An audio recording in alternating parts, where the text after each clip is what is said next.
Well, thank you, Chancellor Merkel, for your leadership, your friendship, and the example of your life. From a child of the East to the leader of a free and united Germany. As I've said, Angela and I don't exactly look like previous German and American leaders, but the fact that we can stand here today along the fault line where a city was divided speaks to an eternal truth. No wall can stand against the yearning of justice, the yearnings for freedom, the yearnings for peace that burns in the human heart.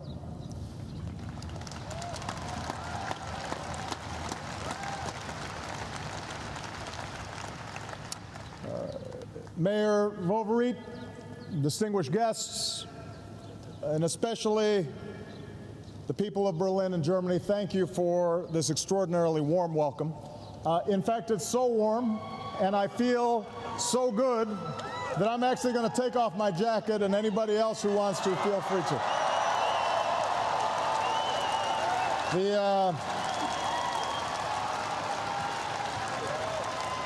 We can be a little more informal among friends.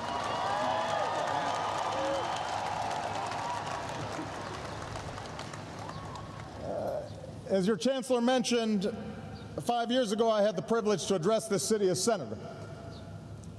Today, I'm proud to return as President of the United States.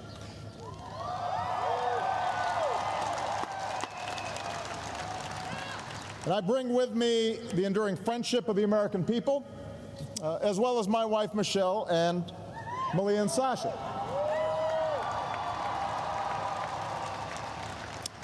You may notice that they're not here. The last thing they want to do is to listen to another speech from me. So they're out experiencing the beauty and the history of Berlin. And this history speaks to us today. Here, for thousands of years, the people of this land have journeyed from tribe to principality to nation state through Reformation and Enlightenment, renowned as a land of poets and thinkers. Among them, Immanuel Kant, who taught us that freedom is the unoriginated birthright of man, and it belongs to him by force of his humanity. Here, for 2 centuries, this gate stood tall as the world around it convulsed through the rise and fall of empires, through revolutions and republics, art and music and science that reflected the height of human endeavor, but also war and carnage that exposed the depths of man's cruelty to man. It was here that Berliners carved out an island of democracy against the greatest of odds. As has already been mentioned, they were supported by an airlift of hope, and we are so honored to be joined by Colonel Halverson, 92 years old, the original candy bomber. We could not be prouder of him.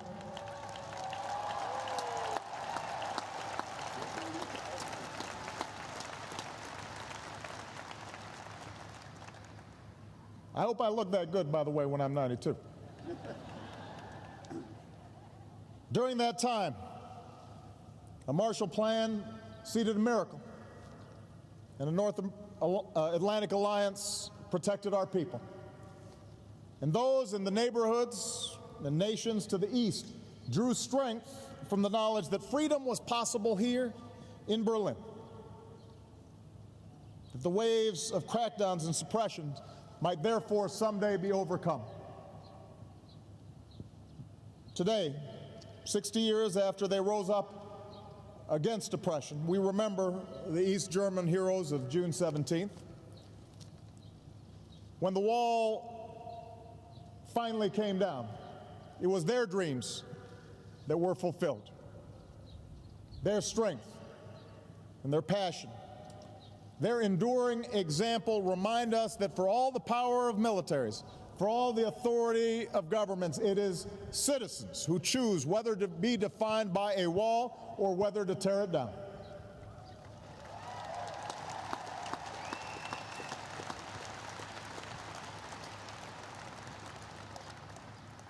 And we're now surrounded by the symbols of a Germany reborn. A rebuilt Reichstag and its glistening glass dome, an American embassy back at its historic home on Pariser Place, and this square itself, once a desolate no man's land, is now open to all. So while I am not the first American president to come to this gate, I am proud to stand on its eastern side to pay tribute to the past.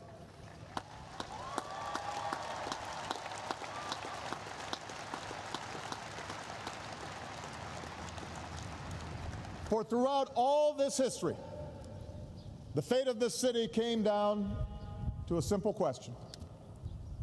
Will we live free or in chains? Under governments that uphold our universal rights or regimes that suppress them? In open societies that respect the sanctity of the individual and our free will, or in closed societies that suffocate the soul? As free peoples, we stated our convictions long ago. As Americans, we believe that all men are created equal, with the right to life and liberty and to the pursuit of happiness. And as Germans, you declared in your basic law that the dignity of man is inviolable.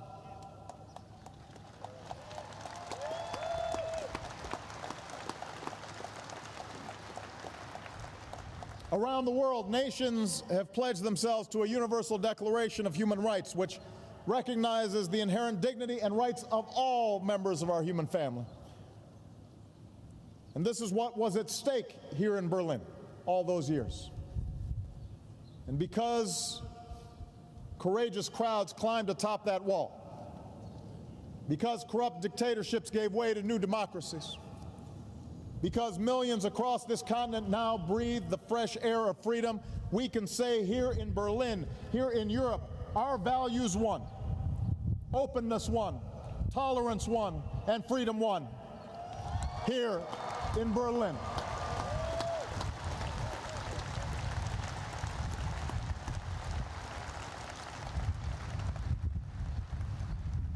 And yet more than two decades after that triumph, we must acknowledge that there can at times be a complacency among our Western democracies. Today, people often come together in places like this to remember history, not to make it. After all, we face no concrete walls, no barbed wire. There are no tanks poised across a border. There are no visits to fallout shelters. And so sometimes there can be a sense that the great challenges have somehow passed. And that brings with it a temptation to turn inward, to think of our own pursuits and not the sweep of history, to believe that we've settled history's accounts, that we can simply enjoy the fruits won by our forebears.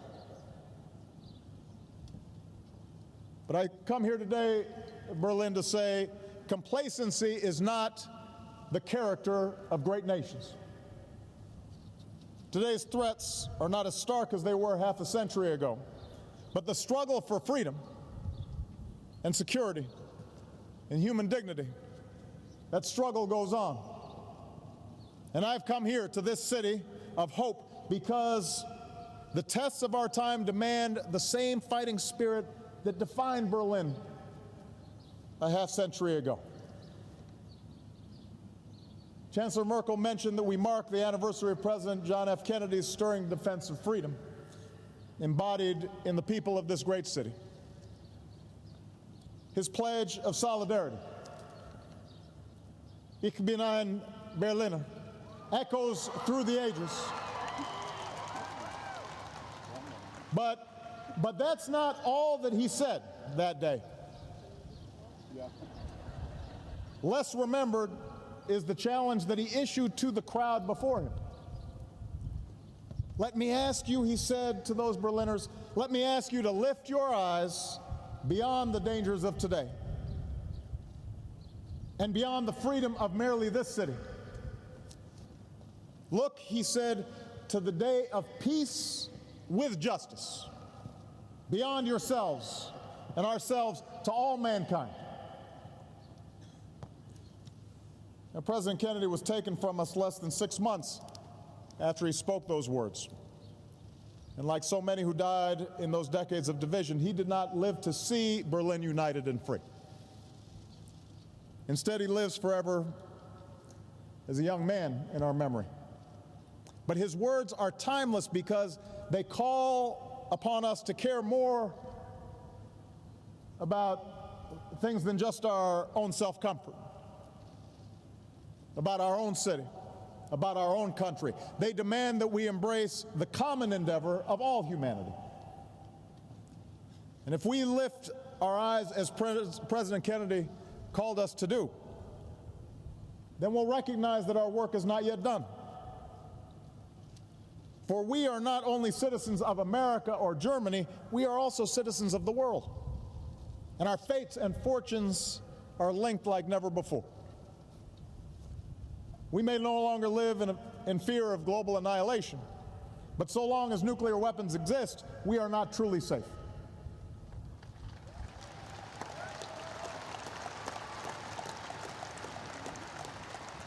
We may strike blows against terrorist networks, but if we ignore the instability and intolerance that fuels extremism, our own freedom will eventually be endangered.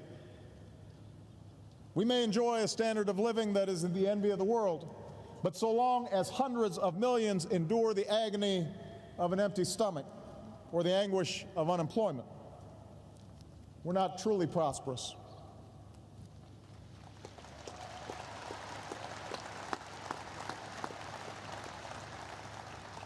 I say all this here, in the heart of Europe, because our shared past shows that none of these challenges can be met unless we see ourselves as part of something bigger than our own experience.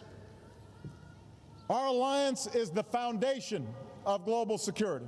Our trade and our commerce is the engine of our global economy. Our values call upon us to care about the lives of people we will never meet. When Europe and America lead with our hopes instead of our fears, we do things that no other nations can do.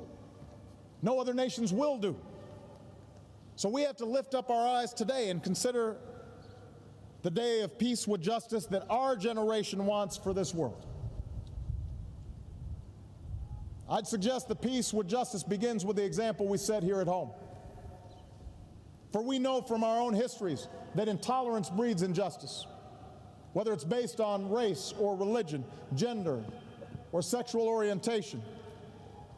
You know, we are stronger when all our people, no matter who they are or what they look like, are granted opportunity, and when our wives and our daughters have the same opportunities as our husbands and our sons.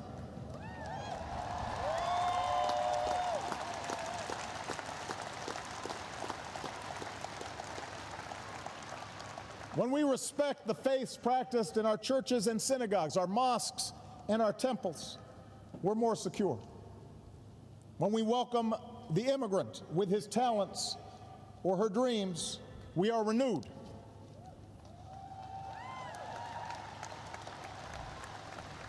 When we stand up for our gay and lesbian brothers and sisters and treat their love and their rights equally under the law, we defend our own liberty as well.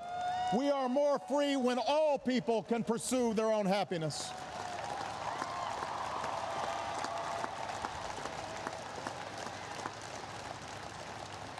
And as long as walls exist in our hearts to separate us from those who don't look like us or think like us or worship as we do, then we're going to have to work harder together to bring those walls of division down.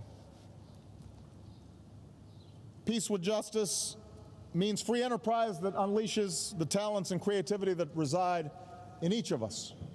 You know, other models direct economic growth from the top down or relies solely on the resources extracted from the earth. But we believe that real prosperity comes from our most precious resource, our people.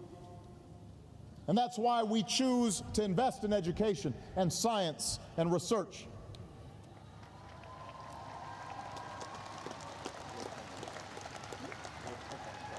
And now, as we emerge from recession, we must not avert our eyes from the insult of widening inequality or the pain of youth who are unemployed. We have to build new ladders of opportunity in our own societies that, even as we pursue new trade and investment that fuels growth across the Atlantic. America will stand with Europe as you strengthen your union, and we want to work with you to make sure that every person can enjoy the dignity that comes from work, whether they live in Chicago or Cleveland or Belfast or Berlin, in Athens or Madrid. Everybody deserves opportunity. We have to have economies that are working for all people, not just those at the very top.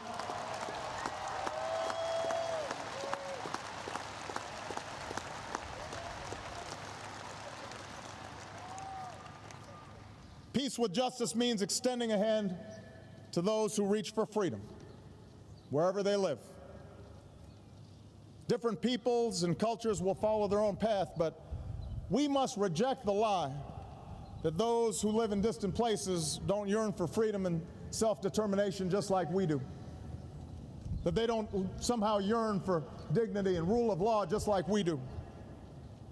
We cannot dictate the pace of change in places like the Arab world, but we must reject the excuse that we can do nothing to support it.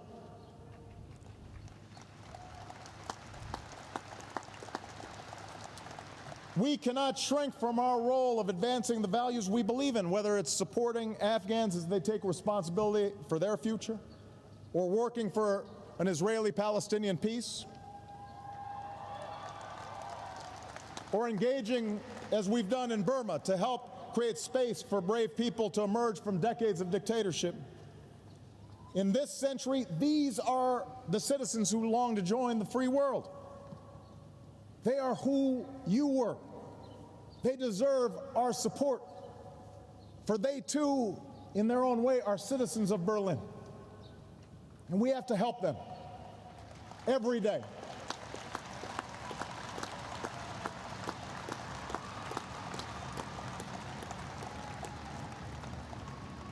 Peace with justice means pursuing the security of a world without nuclear weapons, no matter how distant that dream may be. And so, as President, I've strengthened our efforts to stop the spread of nuclear weapons and reduce the number and role of America's nuclear weapons. Because of the New START treaty, we're on track to cut American and Russian deployed nuclear warheads to their lowest levels since the 1950s.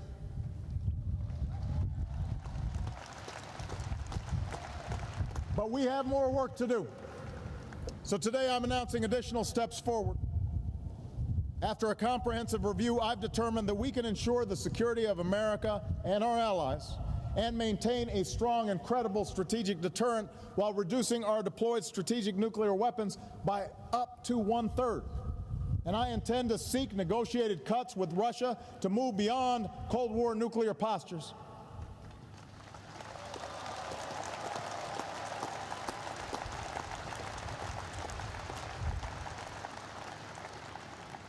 At the same time, we'll work with our NATO allies to seek bold reductions in U.S.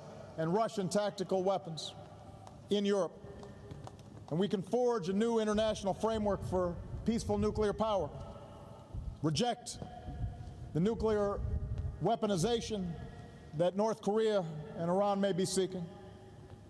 America will host a summit in 2016 to continue our efforts to secure nuclear materials around the world, and we will work to build support in the United States to ratify the Comprehensive Nuclear Test Ban Treaty and call on all nations to begin negotiations on a treaty that ends the production of fissile materials for nuclear weapons.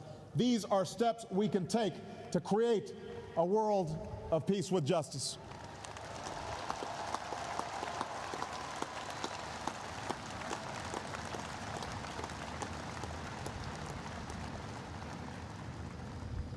Peace with justice means refusing to condemn our children to a harsher less hospitable planet.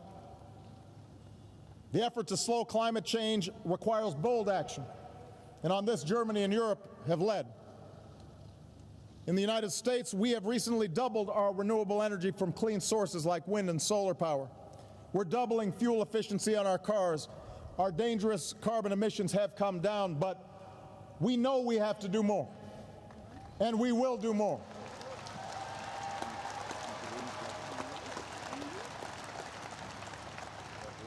With a global middle class consuming more energy every day, this must now be an effort of all nations, not just some. For the grim alternative affects all nations. More severe storms, more famine and floods, new waves of refugees, coastlines that vanish, oceans that rise. This is the future we must avert. This is the global threat of our time. And for the sake of future generations, our generation must move toward a global compact to confront a changing climate before it is too late. That is our job. That is our task. We have to get to work.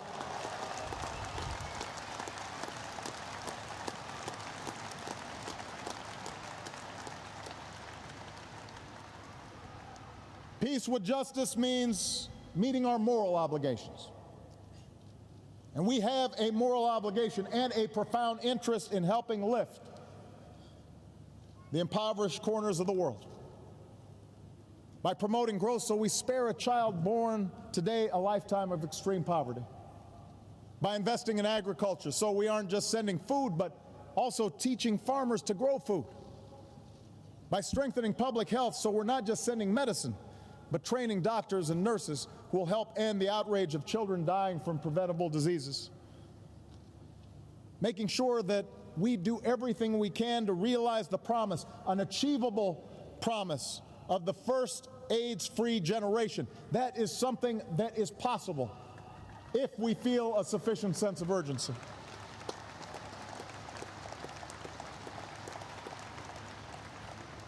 Our efforts have to be about more than just charity. They're about new models of empowering people to build institutions, to abandon the rot of corruption, to create ties of trade, not just aid, both with the West and among the nations that are seeking to rise and increase their capacity. Because when they succeed, we will be more successful as well. Our fates are linked, and we cannot ignore those who are yearning not only for freedom, but also prosperity. And finally, let's remember that peace with justice depends on our ability to sustain both the security of our societies and the openness that defines them. Now, threats to freedom don't merely come from the outside. They can emerge from within, from our own fears, from the disengagement of our citizens. For over a decade, America's been at war. Yet much has now changed over the 5 years since I last spoke here in Berlin. The Iraq War is now over. The Afghan War is coming to an end. Osama bin Laden is no more. Our efforts against al-Qaeda are evolving. And given these changes, last month I spoke about America's efforts against terrorism. And I drew inspiration from one of our founding fathers, James Madison, who wrote, "No nation could preserve its freedom in the midst of continual warfare." James Madison is right, which is why even as we remain vigilant about the threat of terrorism, we must move beyond the mindset of perpetual war. And in America, that means redoubling our efforts to close the prison at Guantanamo. It means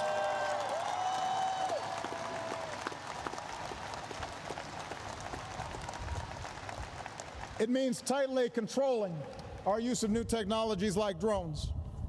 It means balancing the pursuit of security with the protection of privacy. And I'm confident that that balance can be struck. I'm confident of that, and I'm confident that working with Germany, we can keep each other safe while at the same time maintaining those essential values for which we fought for. Our current programs are bound by the rule of law, and they're focused on threats to our security, not the communications of ordinary persons. They help confront real dangers, and they keep people safe here in the United States and here in Europe. But we must accept the challenge that all of us in democratic governments face, to listen to the voices who disagree with us, to have an open debate about how we use our powers and how we must constrain them, and to always remember that government exists to serve the power of the individual and not the other way around. That's what makes us who we are, and that's what makes us different from those on the other side of a wall.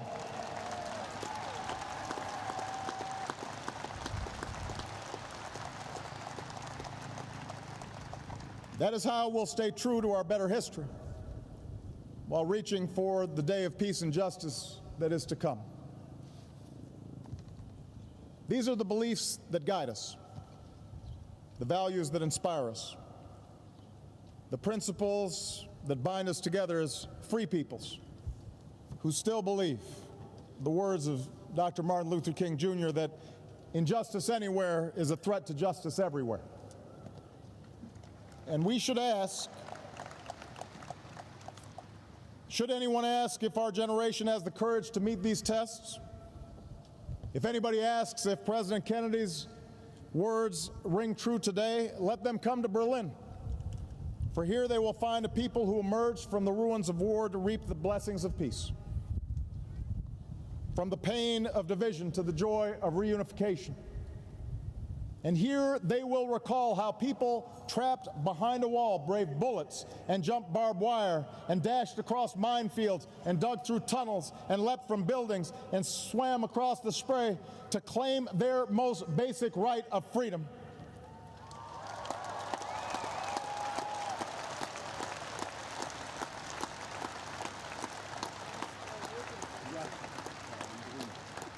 The wall belongs to history. But we have history to make as well. And the heroes that came before us now call to us to live up to those highest ideals, to care for the young people who can't find a job in our own countries and the girls who aren't allowed to go to school overseas, to be vigilant in safeguarding our own freedoms, but also to extend a hand to those who are reaching for freedom abroad. This is the lesson of the ages. This is the spirit of Berlin. And the greatest tribute that we can pay to those who came before us is by carrying on their work to pursue peace and justice, not only in our countries, but for all mankind. Vielen Dank. God bless you. God bless the peoples of Germany, and God bless the United States of America. Thank you very much.